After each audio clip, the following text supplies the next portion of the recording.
好，弟兄姊妹平安，大家平安。好多謝敬拜隊帶領我哋一個好嘅敬拜，讓我哋喺聽道之先，再一次低頭同心去祈禱。真係主多謝你，主多謝你，你嘅名字叫做以馬內利，神與我哋同在。特別喺現今充滿苦難、充滿創傷、充滿眼淚嘅時代裏邊。主耶穌多謝你，因為主你冇離場，你與我哋同在，神你就喺我哋嘅中間。我哋再一次獻上感恩，亦都好感謝主，因為我哋所相信嘅上帝，你係一位受苦嘅基督。喺受苦嘅時候，主你唔係高高在上，你係同我哋一齊去受苦。我哋係多謝你。亦都感恩主你將你寶貴嘅話語賜俾我哋，特別喺呢一個黑暗彎曲末後嘅世代裏邊，主我哋需要你嘅話，因為你嘅話就係我哋腳前嘅燈，路上嘅光，要指引我哋所走嘅每一步。當世界越黑暗，我哋越需要主你嘅光，求主你帶領，將有聽道講道嘅時間交託，無論聽嘅無論講嘅。我哋再一次被神你寶貴嘅話語更新改變我哋嘅心思意念，更加求主你俾我哋有力嘅去活出你嘅說話。我哋祈禱交託，奉主耶穌得勝名字而求，阿門。今日開始嘅時候咧，想問弟兄姊妹咧一個嘅簡單嘅問題。咁啊，放心，今日咧唔係冷知識問答比賽，咁所以大家應該係識答嘅，係啦。咁啊，開始嘅時候咧，就想問下大家。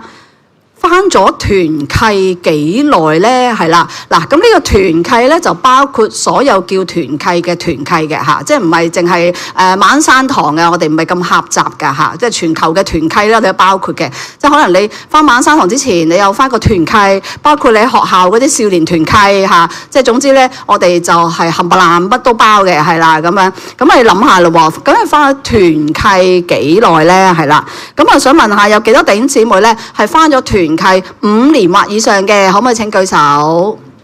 大部分喎，記得大部分5年以上。好啦，有幾多返咗10年或以上嘅？請舉手。都仲係好多手喎。好，返咗20年或以上嘅請舉手。都仲有好多喎。好，返咗30年或以上團契嘅咧，哇，仲有好多手喎。不過放心，唔會再叫大家舉手，因為咧再舉手就暴露大家嘅年齡嚇。我唔想做件咁嘅事嚇，放心係啦。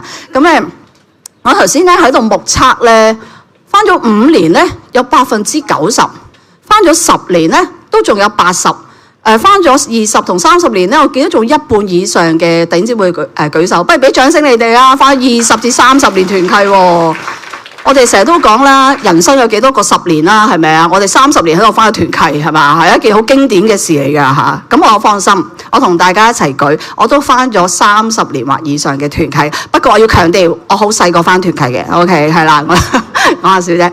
OK， 返咗咁耐團契咧，我唔知大家有冇諗過一個好簡單嘅問題。今日想問大家，其實返咗咁耐團契，乜嘢係團契啊？團契係咩嚟嘅？我哋一齊諗下好嘛？喺呢個時間，好啦，咁呢個時代咧就好好嘅，有問題唔使問自己，唔使問隔離嗰個，問邊個啊？問 AI。好啦，我哋問下 AI 咯喎嚇，時間關係幫大家問咗㗎啦，問咗 AI 究竟咩團契啊？好啦 ，AI 又答咯喎，團契咧係理想化嘅完美關係，大家同唔同意啊？理想化的完美關係，大家同唔同意啊？唔同意，好，唔同意唔緊要 ，AI 會答你。好 ，AI 繼續答。真相係咩啊？佢話團契咧係一班咧喺基督裏邊蒙恩嘅罪人組成，會有軟弱同埋衝突。呢個咧係福音恩典展現同埋學習謙卑忍耐嘅機會喎。係咪 AI 答得幾好咧？係啊，其實我驚我就你唔使講道噶啦咁樣嚇。OK， 好，第二個 AI 咧就話啦，團契係滿足我需求嘅社交場合，啱唔啱啊？唔啱，係啦，又睇下 AI 點答咯。AI 咧就話咧，團契咧係為咗用基督嘅愛去愛同埋服侍他人，建立關係嘅目的咧係彼此連結，同埋透過服侍他人嚟更多認識神，係咪答得幾好咧？係咪啊？唉，我真係驚我遲啲唔使企喺度啦。好，講笑啫。好，第三個 AI 話好嘅團契係冇摩擦嘅，大家同唔同意啊？唔同意，係啦，冇錯。AI 咧就答你，佢話咧摩擦咧係必然嘅喎，健康嘅團契咧係學習喺基督裏邊和睦，彼此扶持，而非逃避問題。所以係咪真係答得好好咧？係啊，即係好過我啊，我覺得係滴汗啊，開始咁啊，係啦。咁咧其實佢想講咧團契，我哋返團契啦，我就會都分享啦。摩擦咧係必然嘅，咁但係點樣面對咧？係啦，好啦，又睇下 AI 點樣講團契咯。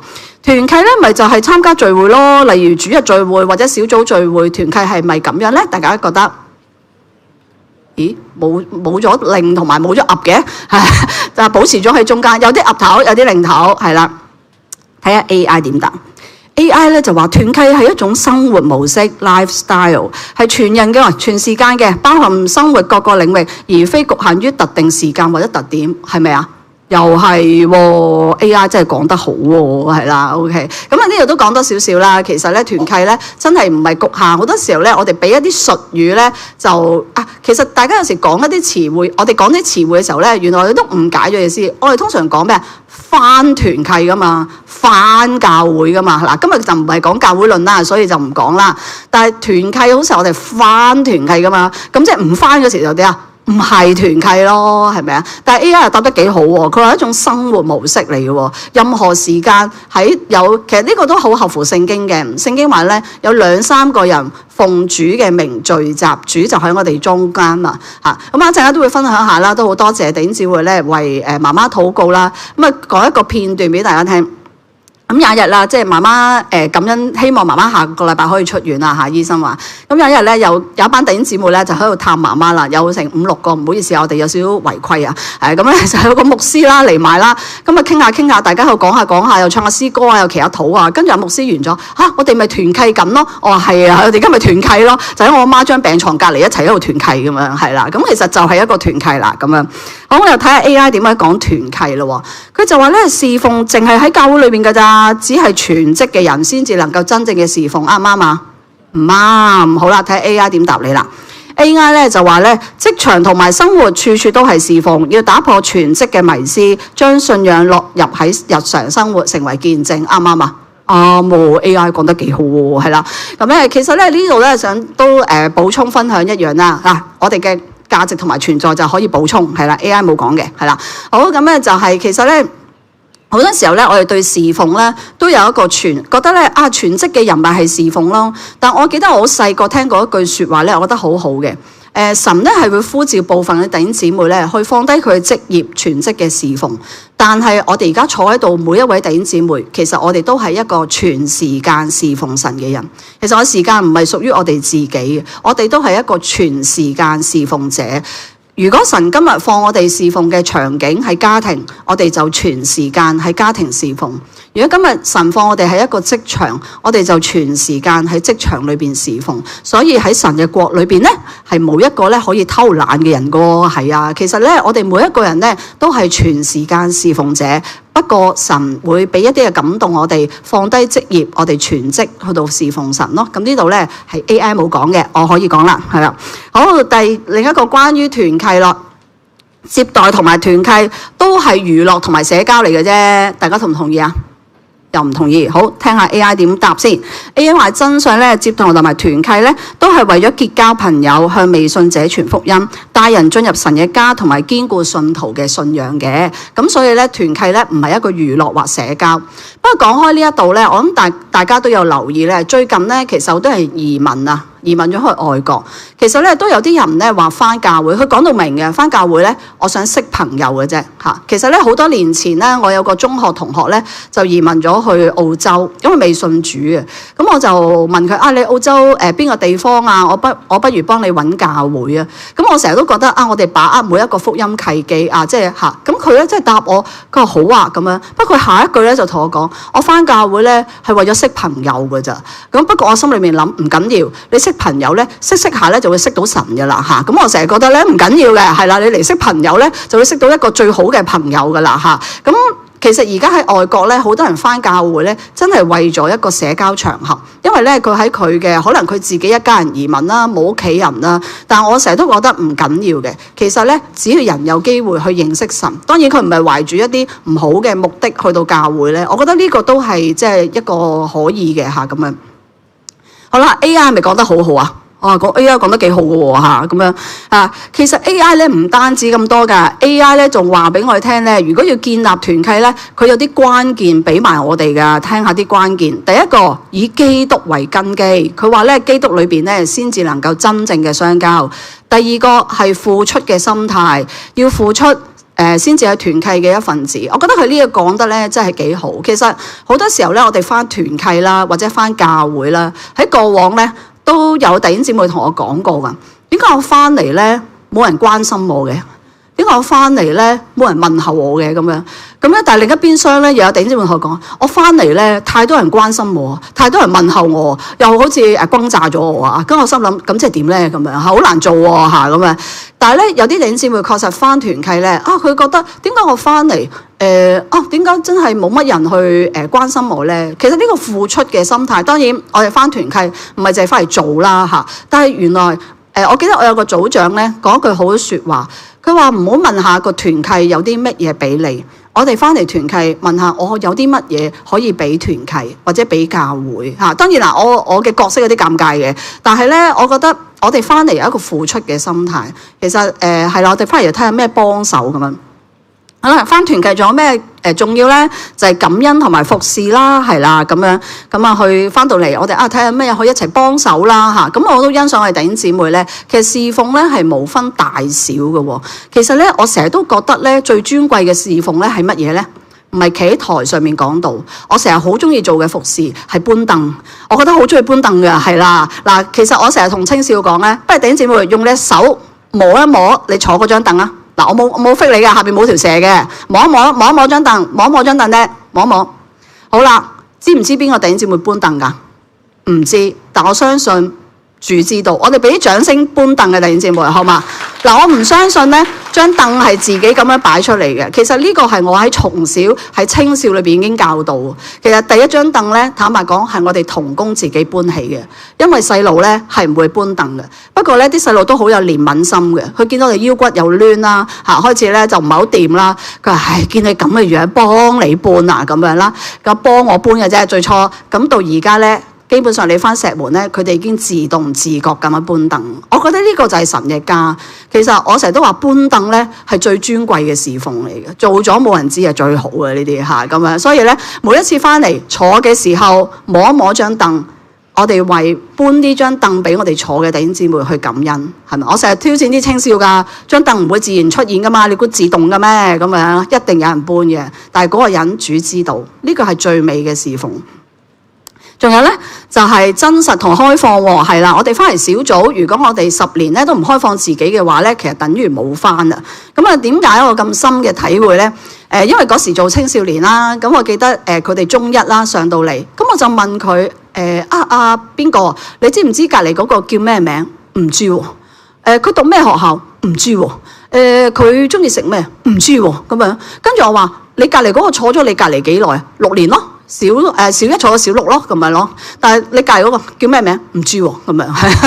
咁嗱，其實呢個咧都係讓我好深嘅體會。坐咗喺我側邊嘅6年嘅人，可以對我哋乜都唔知喎，係啦咁樣。其實我覺得係一個遺憾嚟㗎。你問我，咁所以咧點解咧？我最近咧去到喜樂團契咧都好慘嘅。喜樂團契啲弟兄姊妹成日俾我逼迫嘅，就逼迫佢哋咧要分享要祈禱。其實我想分享咧，我覺得呢個係團契精神。我試過有一次咧，我返我自己職青團契咧，我好記得有一幕啊，有一個弟兄姊妹返嚟，原來佢屋企過去嗰個禮拜發生咗好大件事，我哋冇人知，跟住團契亦都冇機會俾佢分享同埋祈禱，佢就係咁樣返咗去。即係我成日覺得如果有弟兄姊妹憂憂愁愁咁嚟，亦都憂憂愁愁咁離開，同我哋呢個群體有咩結連呢？所以我好堅持咧，每一次團契我哋要有分享祈禱嗰部分，因為我覺得有嘢我哋就分享，冇嘢我哋就感恩，我哋為弟兄姊妹去禱告。我覺得呢個係團契嘅精神。最後就係活出信仰啦，係啦，即係呢個都好重要嘅。咁所以咧，其實 AI 咧真係講得幾好嘅。好，咁咧，其實咧，我哋睇下究竟乜嘢係團契生活同埋真正切實相愛嘅群體係點樣咧？今日嘅正道經文係羅馬書12章9至到第21節，但我哋首先嚟讀9至13節呢一段啦嚇。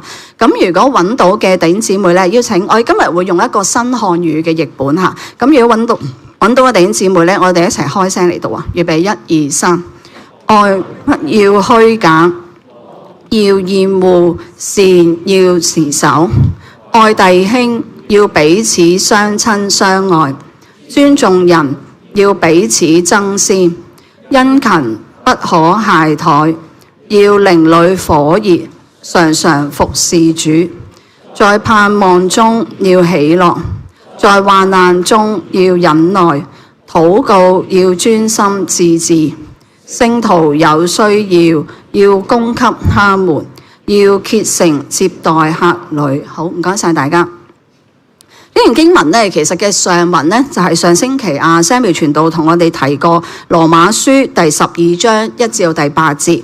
講到咧，基督嘅身體有唔同嘅肢體，而唔同嘅肢體亦都有唔同嘅恩賜，然後就開始講基督嘅身體有啲咩嘅特質。第9節裏邊提到咧，佢話咧，愛不要虛假。有另一個翻譯咧，佢話愛要真誠無偽。好多年前咧有一句説話咧就咁樣講嘅，佢就話真愛恆久遠，一顆永流傳。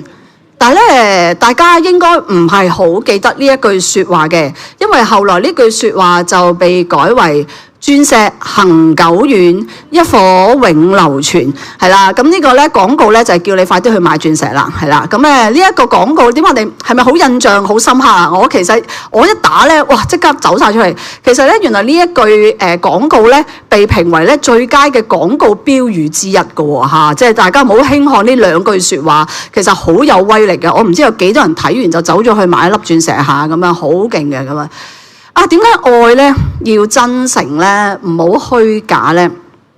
因為咧，我哋相信咧，冇人中意咧虛假嘅愛嚇。咁記得咧，我初咧喺青少服侍嘅時候咧，咁有一次咧就俾一個青少話我嚇，咁俾人話咧，通常係印象最深刻嘅嚇，咁到而家都記得。咁咧我就記得咧個青少咧就同我講，佢話我話乜你咁假㗎咁樣係啦。跟住咧我問佢，我乜嘢假啊？真係好不幸地，佢又噏得出我咩假喎咁樣。咁跟住咧，我就覺得你又講得到喎，我冇嘢駁你喎。哎呀，我真係覺得好唔好意思啊咁樣。咁喺青少服侍日子裏邊咧，其實我學到一樣好寶貴嘅功課，我覺得就係真誠。青少咧中意你就中意你，唔中意你就唔中意你，所以喺佢面前咧。都唔使裝假㗎啦，冇得裝嘅嚇。咁有時咧，我就話咧，去青少服侍之前咧，記得要搽多啲嘢咧先好去，就係搽多啲面懵膏，係啦咁樣。即係你面皮夠厚咧，你就能夠進入青少嘅群體，跟住就會去到一個百毒不侵嘅地步㗎啦。佢點話你都講係咁樣。咁但係咧，我就真係好欣賞咧青少嘅真誠。大家諗下，有邊個夠膽喺你面前話我唔中意你？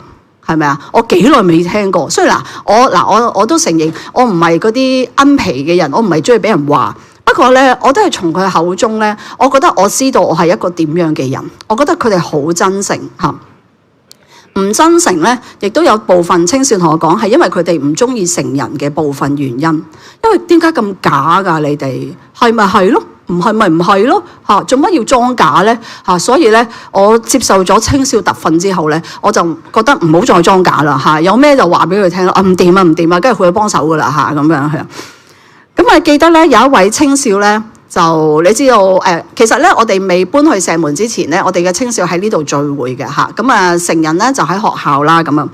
咁我記得有位青少咧就成日俾導師話嘅，激到啲導師彈下，佢哋真係彈下嘅，即係哎呀好嬲啊！即係個青少啊咁。嗱咁咧，雖然大家睇唔到啫，呢度咧當導師彈下之後咧，佢哋就會轉介去咗訓導處嘅嚇。咁我就會坐咗去出邊，就突然間做咗訓導處，跟住咧導師就你同佢傾下啦，我搞唔掂啊！啲煙咧冒晒上嚟啊嚇咁樣。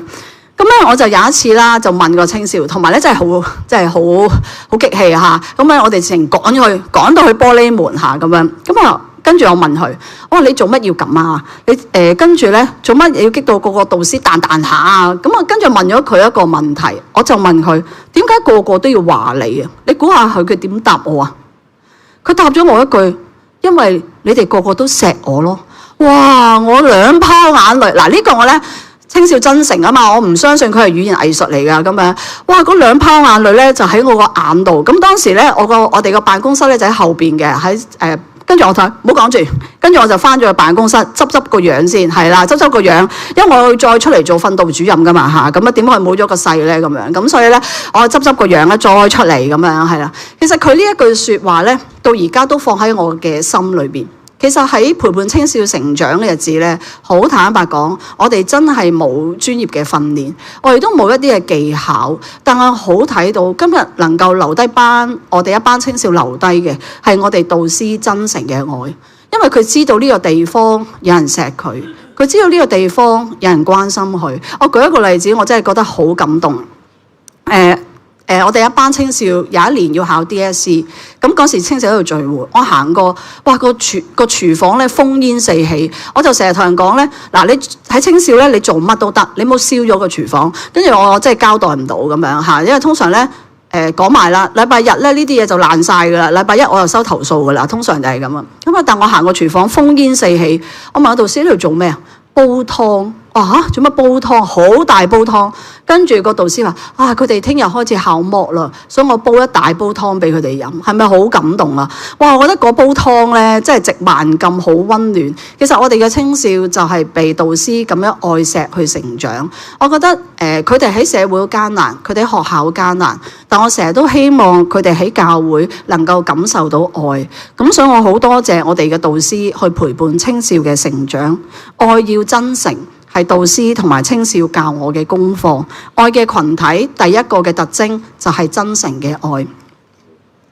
事實相愛嘅群體唔代表係一個溺愛嘅群體，而係有真理引導嘅群體。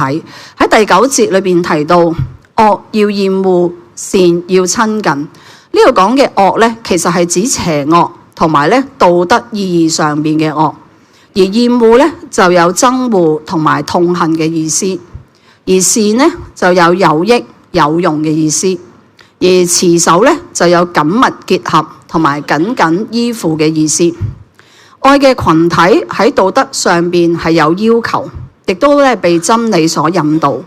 如果係惡嘅，就要憎恨同埋痛恨；但係對於有益嘅，就要持守同埋緊密咁樣結合。愛嘅群體係有真理作為引導嘅群體，係尋求神心意嘅言行同埋生活。所以咧，馬鞍山堂咧，其實我哋咧都係承傳咧母堂重視聖經教導嘅傳統啊。咁有啲弟兄姊妹咧就嚟問我，佢話你哋團契咧做咩㗎？我話唔好意思，我哋得一味款待就係查經。佢話個個團契都查經。我話係啊，由3歲至80歲、90歲，我哋都可以查經。佢話咁樣都得嘅咩？我話得嘅，咁樣係啦。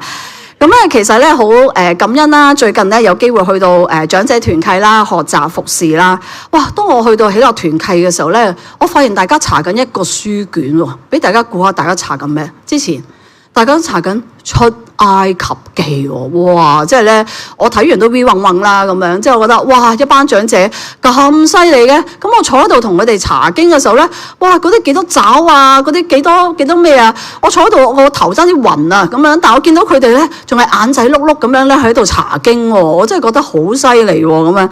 咁啊話説，因為我要埋尾啊嘛，係啦，即係要埋尾咁啊查埋咗幾章，咁我心諗點算好咧？再講嗰啲爪，我自己都頂唔順喎，企喺個台度咁樣，咁於是咧AI 幫到你係啦，咁咧就上網揾啲圖片，咁啊查完一大紮之後咧就講其實今日咧就查呢幾樣嘢，就係約櫃啦、會幕啦、跟住嗰啲金燈台啦，我相信咧喜樂團契到而家都仲記得啊。咁之後我就最後咧就 show 咗4張相，就今日查咗4樣嘢，大家就快快樂樂咁回家啦，係啦咁樣。所以咧，我哋不如俾掌聲我哋喜樂團契啊，好犀利啊，查緊出埃及記啊咁樣。佢哋唔單止查一個咁高難度嘅書卷，並且佢哋查經嘅時間係超過咗1年， 1年都喺度查緊出埃及記，佢哋終於出到埃及啦嚇！我哋為佢真係好感恩，係啦。咁佢出咗埃及之後咧，我唔敢挑戰高難度，所以咧我而家就翻去耶穌生平，我哋睇下耶穌點誕生啦，係咪咁樣？係啦，咁但係弟兄姊妹咧都係眼仔碌碌咁樣咧望住咧，即係咧好想咧認識神嘅話，即係好坦白講呢一幕咧我係好深刻㗎，所以望到弟兄姊妹咧嗰個期待嘅眼神，我就同自己講唔該好好預備查經，即係我真係覺得呢個係成為我嘅動力啊！其實嚇，我都為著弟兄姊妹咧好渴慕認識神嘅話咧而感恩。愛嘅群體唔係淨係講愛，而係有真理引導嘅群體，因着真理嘅引導，讓我哋嘅成長更加似我哋嘅主耶穌基督。愛嘅群體除咗係厭惡惡同埋持守善，第10節提到愛弟兄要彼此相親相愛，尊重人要彼此爭先。另一個嘅翻譯咧係要以兄弟姊妹嘅愛，彼此熱誠嘅愛，以尊重搶着對方。呢句經文咧嘅意思咧係尊重人，大家要尊重人，過於別人尊重自己，而彼此爭先咧就有彼此謙讓嘅意思。喺上文咧第12章第3節裏邊咧都提到，佢話我藉着神賜我的恩典，對你們各人說。不要對自己評價過高，超過所應有的評價，倒要按着神量給各人的信心，中肯地評價自己。其實中肯地評價自己咧，如果大家一直讀緊嘅和合本咧，就係看自己合乎中道，就係中肯地咧評價自己咧嘅意思。其實喺群體裏邊，我哋都學習咧去中肯地評價自己，唔好將自己睇得過低，亦都唔好將自己睇得過高。因為咧神俾我哋每一個人嗰一份都唔同，所以我哋唔需要比較。我哋只要按住神所俾我哋嗰一份去服侍神，我哋相信神就會喜悅同埋有賞賜。相對咧中肯地評價自己。其實咧後現代咧係一個自我中心嘅年代，有人話咧自我中心有以下嘅特徵。第一個係解構與多元化，呢個時代咧唔會再追求單一嘅真理，轉向咧強調個人嘅視覺、多元文化同埋碎片化嘅認同感。所以咧其實大家都會聽過呢一句説話，佢話我感覺良好咧，我就覺得好。同埋咧，其實呢度講咧多元文化同埋碎片化嘅認同感，有啲人咧，某啲人咧去 post 一啲嘢咧，好多年前咧，佢講到明咧係為咗呃 like 嘅啫，係啦咁樣，因為知道嗰啲咧吸眼球咁樣，係啦，咁呢個都係嗰個情況。第二個咧就係反中心去權威，拒絕現代性嘅理性主義同埋宏大嘅敘事，偏向邊緣化同埋非中心嘅立場。宏大嘅敘事咧，其實包括咗上帝啦、歷史嘅進程。所以今日咧要同人講權威咧係一件好難嘅事。但係我哋知道其實聖經就係一個權威，神就係一個權威。所以點解今日咧好多人對信仰會覺得覺得好獨裁喎，好獨即係好即係講權威喎？咁其實呢個係聖經裏邊嘅教導，因為聖經一直喺度講我哋所信嘅神係一個獨一嘅真神，呢個咧係聖經講嘅。第三個特點就係個人體驗至上，強調個人嘅感官刺激、主觀感受、情緒同埋慾望嘅表達，甚至追求本我嘅一面。所以有啲人就會覺得只要我中意，我就中意做乜都得。呢一個咧就係後現代自我中心嘅情況。另外咧，身份嘅流動同埋遊戲化，個人身份唔再固定，係不斷重組、拼湊、遊戲化，去呈現一種咧表演性同埋唔確定性。所以好多人咧就覺得，究竟我係邊個呢？今日都係仲係問緊呢一個問題，究竟我是誰？我係邊個呢？咁樣。最後一個嘅特徵就係零度寫作同埋反深度。對於嚴肅嘅社會道德課題咧，係採取漠視嘅態度，推崇平面化、無終極意義嘅藝術表達。呢度講嘅零度寫作咧，其實我覺得而家現代咧唔單止係零度寫作，亦都係零度閱讀嘅。不過咧，不如就問下大家嗱，今日都嚟到12月14號啦，有幾多弟兄姊妹你過去一年係有睇過書嘅？可唔可以舉手？睇過得㗎啦。哇，都唔錯喎，好好喎，非常之好喎，睇過得㗎啦，係啦。其實我點解咁問大家呢？大家去搭車嘅時候咧，有冇大家發現喺特別鐵路上面咧，啲人睇咩㗎？睇手機㗎嘛？有冇本書出現㗎？哇，好少啊，係咪啊？咁樣嗱，我絕對唔係反對睇手機嘅，我都睇手機嘅。不過咧，我開始發現咧，手機俾我哋嘅資訊咧係一個碎片化嘅資訊。我唔知大家同唔同意？嗱，同埋網絡咧好勁㗎，佢知你中意睇乜㗎，係咪啊？佢會餵你㗎，我哋成日話佢會餵你㗎。例如我篤過一個蛋撻，不停蛋撻就會出現㗎啦，係咪？我篤個菠蘿包，全港嘅菠蘿包咧就會走晒出嚟㗎啦，因為咧。網絡係好知道，但係咧，我都好鼓勵弟兄姊妹去睇一啲好嘅文章，特別睇一啲好嘅屬靈嘅文章同埋屬靈嘅書。點解咧？其實書或者文章咧，佢係有思路嘅，佢係有結構嘅，同埋咧，其實我想講，無形中咧，呢啲書同埋文章咧係摸緊我哋嘅神學嘅。點解我哋會咁樣去諗嘢咧？其實係好多書影響緊我哋睇緊嘅嘢影響緊我哋。但係當我哋接收嘅嘢咁碎片化嘅時候咧，其實我哋好難對一啲嘢有啲嘅睇法或者一啲立場。所以要鼓勵大家嗱，唔緊要嘅，過去一年冇睇過書唔緊要。機會喺明天，係啦，新嘅一年，鼓勵大家揾一本好嘅屬靈書去睇。放心，我都係歸宿嘅睇書，係啦。因為咧，好多時間咧，我就會偷嚟睇書。其實我袋裏邊咧，總係有一本書喺度，有一本屬靈書。因為我哋大家都忙，但係好多時候咧，咩時間好睇書咧？其實好多時間睇到書嘅。例如，你有冇試過等人遲到啊？有啦，其實嗰啲時間好無聊噶嘛，攞本書出嚟睇下，睇下佢係嚟噶啦咁樣。第二咧。搭車嘅時間，其實我本身咧係住九龍嘅，我由九龍嚟到馬鞍山呢個就係我閱讀嘅距離啦。咁我就會攞本書出嚟睇，睇到幾多都好。其實神嘅話語，特別一啲好嘅屬靈書咧，會慢慢去摸緊我哋一啲嘅諗法。所以我鼓勵大家喺2026年立志開一本書嚟睇，好嘛？如果你唔知道咧，請你問你嘅同工，係啦，請你同工去介紹一本好書俾你睇。咁我真係鼓勵閱讀嘅，其實呢個係好好嘅。後現代係一個以個人主義、自我為中心嘅特質嘅文化，呢個咧，但係好不幸地係同聖經提及嘅群體生活啱啱相反。喺聖經裏邊係強調群體而唔係個人。神將我哋放喺一個屬靈嘅群體裏邊，實在咧會有好多嘅摩擦同埋挑戰。正如咧箴言27章14節，不如我邀請弟兄姊妹一齊讀下箴言27章14節，預備1、2、3。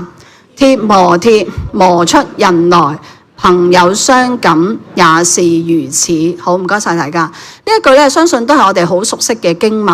咁我記得有一次一位姊妹咧就寫一封代禱信啦。咁呢個姊妹咧就啱啱咧同個男朋友咧就嗌完交，咁咧佢就 call 咗呢一句經文。佢話鐵磨鐵，磨出刃來。情侶相感也是如此嚇，我又覺得好啱喎。嗱，佢冇曲解聖經，咁啊自此之後咧，我就擺乜落去咧？嗱，我再一次強調咧，我唔係離經叛道啊嚇咁樣。不過咧，大家放落去鐵磨鐵，磨出刃來；父母子女相感也是如此，啱唔啱啊？又啱喎，兩嚿鐵咪成日喺屋企磨咯，係咪咁樣？嗱，其實咧磨得最多咧，通常同我哋自己磨得最多嘅人咧。都係我屋企人啦，係咪？即係最近嘅人咧磨得最多㗎。你擺乜落去都啱嘅嚇，鐵磨鐵啊，磨出刃來啊，夫妻啊，父母子女啊，乜都得嘅，係啦。總之其實咧好多時候人與人咧，我哋就係兩嚿鐵咯，係咪？即係唔好話人哋鐵啦，自己都有嚿鐵，係咪？但係磨下磨下咧，佢話磨出刃來喎。其實咧原來有時一啲嘅衝突爭執咧，原來係幫助我哋更加成長。所以有啲人話咧唔好害怕衝突。因為跨過衝突咧，我哋嘅生命會更加成長，呢個係真嘅。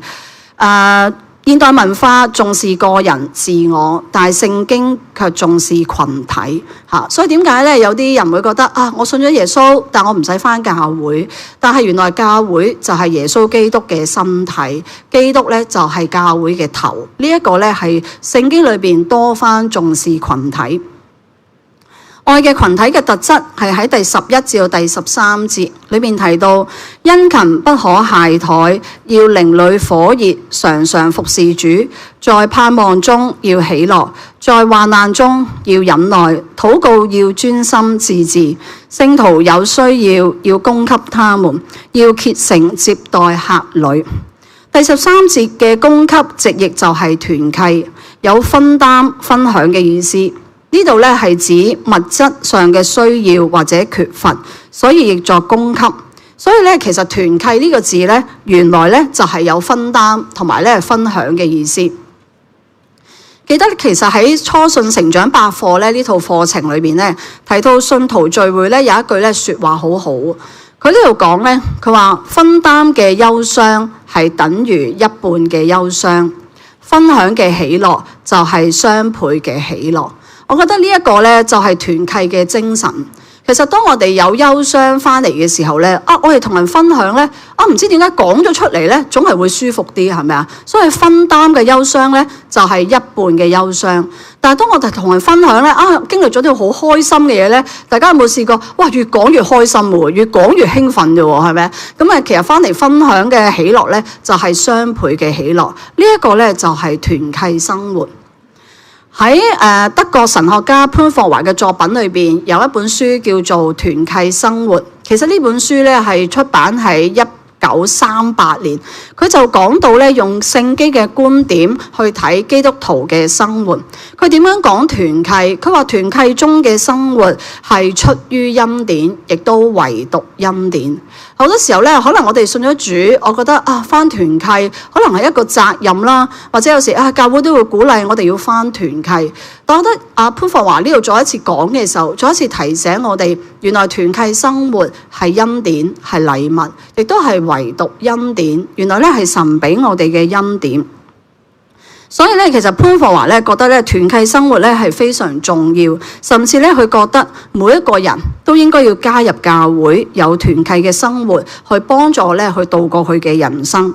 所以潘霍華喺團契生活裏邊咧曾經講過，佢話弱者不可論斷強者，強者不可輕視弱者，弱者必須提防驕傲，強者必須避免冷漠。如果強者墮落了，那麼弱者必須警惕他的心，不可因他的墮落而惡毒地喜悅。如果弱者墮落了，那麼強者必須以一切的善意助他重新站起。正如聖經傳道書提過，若是孤身跌倒，沒有別人扶起他來，這人就有禍了。其實團契生活其中一個好重要嘅就係我哋每一個人都有我哋自己軟弱跌倒嘅時候。如果我哋身邊特別我哋冇弟兄姊妹嘅時候，我哋會更加嘅跌倒。但係神擺我哋喺一個團契，喺一個屬靈嘅群體裏邊，就係彼此扶持。今日可能我有需要，弟兄姊妹為我祈禱；他日可能別人有需要，我哋為弟兄姊妹祈禱。其實呢一個就係團契生活。接住潘霍華佢話團契生活亦都應該以聖言，即係聖經作為鼓勵。所以其實我哋團契翻嚟查經呢一個咧係一個好重要嘅基礎，因為喺團契裏邊，我哋唔係用人嘅説話去鼓勵彼此鼓勵，而係用神嘅説話彼此鼓勵。所以咧團契裏邊以聖言作為鼓勵。潘霍華亦都講到信徒要喺團契裏邊學習和睦。佢話人與人之間總係會有爭執，但係我哋要透過耶穌基督先可以嚟到其他人面前。正如剛才所講，鐵磨鐵磨出刃來。人與人之間相處免不了會有唔同嘅爭執，但係原來喺團契喺群體嘅生活裏邊，我哋學習靠主去過一個和睦嘅生活。而最後佢話喺團契生活裏邊去學習感恩，口出恩言。其實咧，原來有時都提醒我哋人嘅説話，有啲人話人嘅説話好似一把刀咁樣。其實人嘅説話可以建立人，人嘅説話亦都可以拆毀人。甚至有弟兄姊妹好坦誠同我分享，佢講過，佢話佢聽過一啲嘅説話，佢一生都唔能夠磨滅。其實呢啲説話就係傷咗佢一生。所以其實求神幫助我哋口出恩言，我哋嘅説話能夠建立人，亦都能夠拆毀人。呢個就係神課我哋喺團契生活裏邊嘅意思。潘霍華嘅團契生活實在係豐富咗我哋對團契生活嘅認識同埋理解。我哋接住睇落嚟羅馬書第12章14至21節，一個同哭同樂嘅群體。邀請弟兄姊妹，我哋一齊讀14至第21節啦。如果揾到嘅，我哋一齊讀啊！預備1、2、3。要祝福那些迫害你們的人，要祝福，不要咒詛。要與喜樂的人一同喜樂，與哀哭的人一同哀哭，要彼此同心，不要心高氣傲，倒要俯就卑微的人，不要自以為聰明，對任何人都不要以惡報惡。眾人看為美好的事，要留心思想，可能的話，要盡你們所能與眾人和睦相處。愛的弟兄們，不要自己報復，寧可給神的憤怒留地步，因為經上記着主說：報復在我，我必報應。不但如此，如果你的仇敵餓了，就給他吃；如果渴了，就給他喝，因為這樣做就是把炭火堆在他的頭上。不要為惡所勝，反要以善勝惡。多謝大家。第14節講到呢，佢話要祝福那些迫害你們的人，要祝福，不要咒詛。祝福同埋咒詛喺呢段經文裏邊都係一個命令式嘅動詞。保羅呢度呢，佢鼓勵我哋要祝福同埋咒詛嘅對象係乜嘢人呢？就係迫害我哋嘅人。其實要做到咁樣係好唔容易，因為嗰啲人可能帶俾我哋會好多嘅傷害，但係聖經就係鼓勵我哋靠住神去祝福，唔好咒詛嗰啲迫害我哋嘅人。喺1950年代有一個美國嘅宣教士叫做吉姆艾特勒 Jim Elliot， 佢聽講咧南美洲一個地方喺一個叢林裏邊咧，仲有一班咧活喺石器時代裏邊嘅印第安人，叫做奧卡族，人口咧唔到1000。奧卡族嘅人咧殘暴好戰、極端排外、冇文字同埋赤身露體。阿特勒覺得深受感動，於是咧佢連同咗咧4名好年輕嘅宣教士，包括飛行員盛南達、楊德林、馬可利同埋弗萊明，諗住咧一齊咧就將福音咧去傳俾呢一班咧美德之民。開始嘅時候咧，其實咧佢哋都試下咧用一啲航班咧去投放一啲嘅物資去表達善意。經過咗3個月嘅觀察，佢發現奧卡族都冇乜敵意喎嚇。於是喺1956年嘅1月，就喺奧卡族外面紮營，諗住咧等待機會咧去接近呢一班美德之民。喺聖特林飛行嘅時候，佢發現有幾個奧卡族嘅人喺河邊走嚟，佢仲用好興奮咧咁樣用無線電咧去同佢太太通話。佢話咧，睇嚟呢班人呢，可能有機會會嚟參加星期日下晝嘅崇拜啊！真係好啊，為我哋祈禱。我下晝4點半，我再同你通電話。但係到咗約定嘅時間，一向準時嘅聖達林，佢冇打過電話俾佢太太，因為幾日之後，搜索隊就喺河邊揾到被啲長矛刺得面目全非嘅屍體，同埋嗰個跌咗落嚟嘅飛機。其實佢哋每一個人嘅袋裏邊都有手槍，當時咧大可以咧開槍去防擊，但係佢哋知道呢一個唔係神所喜悅嘅方法，因為佢哋話呢啲奧卡人仲未準備好去天家，但係犧牲絕非必然，絕非徒然。宣教士遇害嘅消息喺當時全球散播，仲登上咗當時美國生活雜誌嘅封面。當時嘅美國生活雜誌係咁樣寫，佢話幾百年嚟，凡係靠近奧卡族嘅外人，全部都會遭殺害。呢班明知仲執意前往嘅宣教士，佢哋係咪白白咁樣犧牲自己嘅生命呢？甚至有人問佢哋係咪曲解咗主嘅教導，濫用愛心，以至於失敗呢？5位宣教士殉道之後，留低咗5個遺孀、9個孩子，仲有1個遺腹子。呢5位宣教士嘅妻兒同埋親友唔懼怕危險，承繼佢哋丈夫嘅宣教遺志，進入奧卡族嗰度定居，成功將福音傳俾奧卡人。佢哋嘅族長更加成為傳道人，因此咧全族因此咁樣信耶穌。聖特南有個家姐叫做瑞秋 Rachel Singh，係威克里夫翻譯會裏邊最著名嘅宣教士。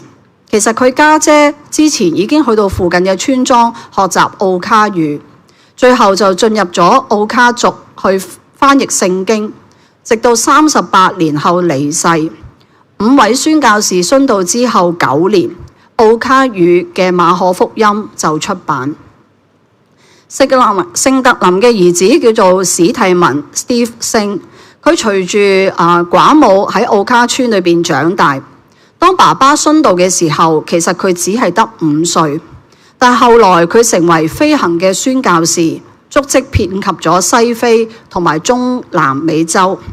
1995年，佢應奧卡族嘅長老邀請，史提文帶埋太太同埋4個孩子，放棄喺美國嘅生活，返到奧卡教會裏邊去開叢林機場同埋興建醫院。為咗幫助部落，史提文佢成立咗一個叫做原住民科技與教育中心，設力去提升原住民喺經濟、教育同埋社會嘅發展，同教會各項嘅服侍。當佢被問到你點可以幫一班當年係你嘅殺父仇人，佢表示全係因為神嘅恩典同埋神嘅話語嘅大能。史提文話：你如果係基督嘅跟隨者，就知道咁樣做係委身基督。宣教嘅目標係領人歸主。佢話呢一班奧卡族嘅人曾經走迷咗路，但係佢話自己都曾經走迷路。藉住呢個計劃，佢話要將人帶到去基督嘅面前。史提文喺2006年出版咗一本書，叫做《長矛尖端》。後來拍成電影，叫做《亞馬遜悲歌》。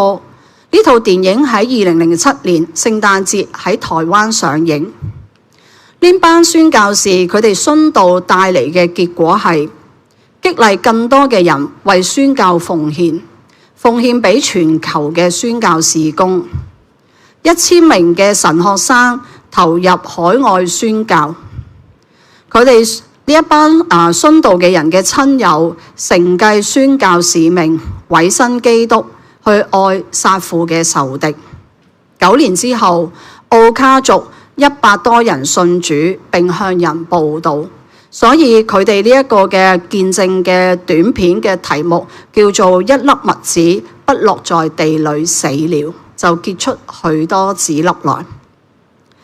呢班宣教士確實係實踐咗祝福那些迫害你們的人，要祝福，唔好咒詛。喺第20、21節都提到，佢話不但如此，如果你嘅仇敵餓了，就給他吃；如果渴了，就給他喝。因為這樣做，就是把炭火堆在他的頭上。不要為惡所勝，反要以善勝惡。呢一班宣教士同佢嘅後人就係以善勝惡。最後羅馬書第12章15節提到，佢話要與喜樂嘅人一同喜樂，與哀哭嘅人一同哀哭。相信呢一個就係團契嘅精神。好感恩啦！其實我自己從小就有機會返團契，我就由青少團契返到而家嘅喜樂團契。咁其實我真係好鍾意返團契嘅，係啦。咁鍾意返團契咁多年返團契唔係因為團契係一個冇問題嘅地方，相反喺有問題嘅時候團契就係支援我嘅系統。咁好多謝喺呢個時候啦，我都想多謝弟兄姊妹為媽媽禱告下。咁媽媽因為一個輕微中風就入咗院，咁媽媽呢一刻都仲喺醫院接受緊治療嘅，但好感恩即係慢慢康復。咁琴日見咗醫生啦，咁醫生就話有機會可能下個星期可以出院啦。我知道好多弟兄姊妹都禱告同埋問候。咁其實好感恩啊！頭先提過啦，喺住院期間啦，就好多弟兄姊妹嚟探訪啦，為我哋一家禱告啦，同埋當我返到喜樂團契我隻腳都未入到禮堂門口弟兄姊妹已經問我媽媽點啊咁樣嚇，即係其實心裏邊係好溫暖啊！其實我好多謝弟兄姊妹嘅禱告啦，同埋問候。其實返咗咁多年團契，我深知道團契唔係一個冇問題嘅群體，但我好感恩有一個屬靈嘅群體支持我同屋企人，其實度過咗我哋生命同埋屋企裏邊好多嘅難處、好多嘅挑戰。喺團契裏邊，我真係經歷到一個分擔憂傷、分享喜樂嘅群體。事實上，我嘅群體唔係一個冇衝突嘅群體，而係一個學習愛以真誠嘅群體。真誠嘅愛先能夠建立真誠嘅關係，帶嚟彼此嘅支持。盼望我哋嘅群體都係一個與人同樂、與人同哭，特別係呢一個充滿苦難嘅世代裏邊，能夠帶俾人安慰同埋醫治嘅群體。讓我哋一齊低頭同心祈禱。喺安靜嘅時候呢，我知道喺我哋在座中間呢，有部分嘅弟兄姊妹呢都未有團契嘅生活。如果今日神嘅話語再一次咧感動你，你願意喺呢一度唔係淨係返崇拜，願意咧加入一個團契裏邊，真係去切實去享受團契嘅生活。如果有咁樣願意回應嘅弟兄姊妹，我都想請你輕輕舉手，一陣間我想為你祈禱。弟兄姊妹，我哋都喺團契嘅生活裏邊，但係過去我哋嘅團契生活係點樣呢？盼望求神幫助我哋馬鞍山堂每一個團契、每一個小組，我哋真係能夠學習愛以真誠、同樂同哭。有啲乜嘢我哋可以帶返團契小組裏邊一齊分享，靠住弟兄姊妹一齊去經過。當我哋有力量嘅時候，我都可以去為弟兄姊妹去祈禱，讓呢一個家能夠成為一個彼此支持嘅家。如果弟兄姊妹你願意咁樣向神去回應嘅，我想請你輕輕舉手，我一陣間好想為你祈禱。睇到可以放低手，我一齊低頭同心禱告。真係主耶穌，多謝你，主耶穌多謝你，因為教會係主你嘅身體。耶穌基督，你係教會嘅頭。